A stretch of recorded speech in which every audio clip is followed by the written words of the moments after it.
So here's a common mistake. Number one, obviously, there's no 5-second moment.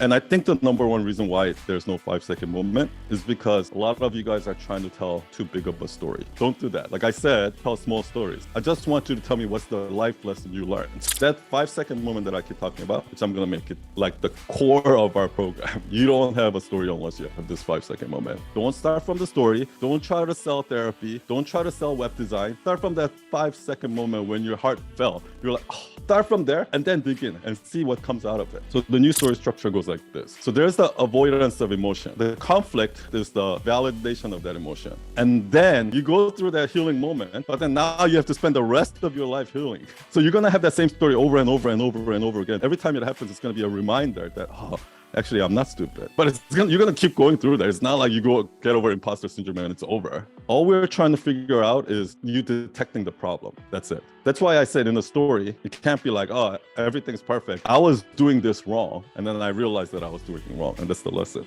But so far, these are the only emotions that I've seen. Guilt, fear, shame, envy, and pride. And you notice how they're all negative. Even positive emotions are negative. For example, I would go in a coaching session, I would coach somebody, and then we figure something out, we had a breakthrough. And I'm like, oh, yes. And that's a validation of, I'm like, I'm so happy, this person learned this. That's a validation of me, my ego. Oh, I'm so proud of myself for doing that. Inspiration is not really like a positive emotion. For example, in Hunger Games, when Katniss Everdeen raises her hand, like, I volunteer, right? It's like, oh, I feel shame. Like, why can't I be courageous enough to volunteer? And then, oh, I envy her courage. And that's what inspires people. So inspiration actually comes out of shame and envy. So without these emotions, you don't have a story. The best way to give feedback is, first of all, you have to actively listen. And the way you actively listen is like literally close your eye. And as they're telling the story, put yourself in that person's shoe. Visually put that person in that 5-second moment, right? Then you're going to be able to see the holes in that story where something doesn't add up. And the way you do that is like, okay, what did you do? And then that person's going to tell you, blah, blah, blah, whatever, right? And then say, okay, why do you think you did that?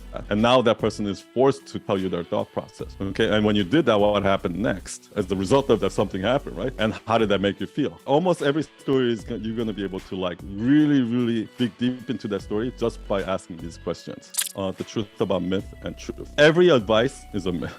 Do what you love and you'll never work a day in your life. Okay, yeah, that's a good advice, but here's how I can turn that into a myth. I love to design, so I started a web design company, but I spend all of my time selling, pleasing clients, kissing people's ass, like making sure my employees don't quit, making sure the payroll's met, like all of this other stuff, and I spend very little time actually designing. So doing what you love is very different from starting a business in what you love. Here's the truth. You can't always do what you love, but you can choose to love everything you do. Facts are boring. Opinions are interesting. I can say there are 7 million people in New York City. That's a fact. That's boring. Nobody cares. But what makes it interesting is like, oh, New York City is bad because it's overpopulated. Or, oh, New York City is amazing because there's so many people there and so many culture and so many, it's very lively. Like now I'm stating an opinion. And that's what makes content interesting.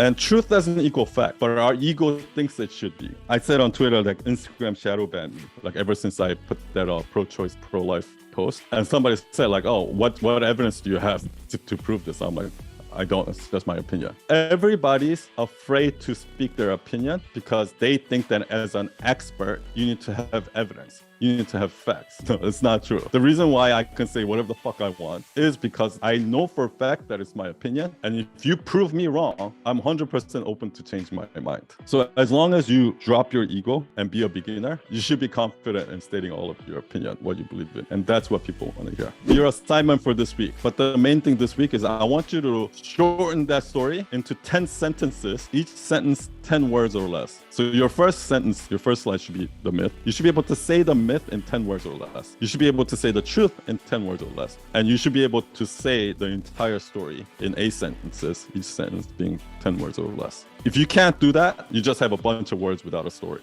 And once you've done that, share your 10-slide story with your small group and then get and give feedback. And then after you share it with your small group, submit it in Circle, or if you want to turn it into a carousel and post it on Instagram, you can do that too.